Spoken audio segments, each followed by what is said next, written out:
с полица и тогава ме спаси това момче с A-класта, атмосферната, когато казах. И видях една F10 и то караше на шутове. И аз следех го на шутове. Бях тогава с една 40. Пак с BMW? Да. Или друго Друго BMW? BMW. Сиво, 40-тица, двойка, дизел. Обаче беше на стероиди тази кола. Купих е готов проект, много бързо. Мисля, към 300 кола на 100% имаше много нито и ме въртеше се като куче. И нямаше Ръчка или? Ръчка, да. И караме. Имам десния завой, който е за Kaufland, нали, на кръстовището към Макдоналдс, на Малинов. Десния за Муаус. Сега караме към Kaufland. И отляво на самия завой, жандармерия, бус, Кия и още някаква патрулка имаше от тия старите веластрите ме бяха. Да, Беластра. И проверяха много момче. И ние, то се чуваме от километри. Гуми, пищят, аз такъв карам за него, той караше М като пред мен, аз карам двойка дизел. Той ще избяга, аз ще успея да избягам, вече е друг въпрос.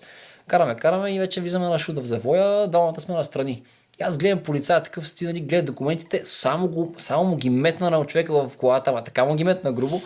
Вади палката, мята по мене палка, разбираш, и аз викам, ето, сега ако спрашиме, ще се свършим. А тогава имах глоба 3000 лева.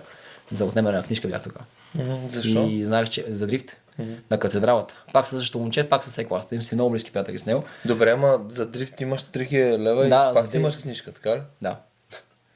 Ами успях да си я запазя. Имаше дело за това нещо. Но глобата не отпадна. Тъй като си личи ясно, че... С дрифти, така ли? То е много гадна ситуация. И там първо Ще ми разкажеш после, нека да ми... Ще ти разкажа. И бие ми това палката, мета я по колата, не ми оцели колата. Хвърли ти я палката? Да, хвърли, беше бесен. Аз викам, никакви намерения нямам тук да спирам. Точно на тия полицаи няма шанс. Газ колко може, върнах там четвърта, втора. Газ и спирам. А той с BMW-то другия? То вече беше ваткал на камбаните, сигурно 3 пъти и 3 цигари изпушил, защото караше М5, в смисъл F10. И това си е моята мечта на кола, но ще си я купа със време. Това ми е в уишлиста. И то вече беше много напред, аз да си спасявам газа, брат, където си вика, и газ, обаче си осъзнавам, че няма да успея така избягам на полицайите. Спирам фаровете.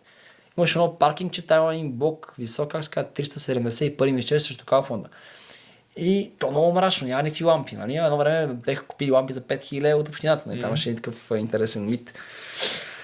Нямаше лампи. И аз викам, това ми е шанс. Тук спирам всичките светлини и спирам бак на ръчно, защото няма да светлиня стопам. Газ, в паркинга, гледам, викам, там от място. Скривам се под ровно дърво и вземат колата. Взимам най-важното. Цигари, телефон и запалка, братле. Портфел вътре. Въобще викам, какви пари ще ми трябва, аз трябва да тичам в момента. Тичам, гледам, тия са на сирени, брато, мисля, сериозно на сирени.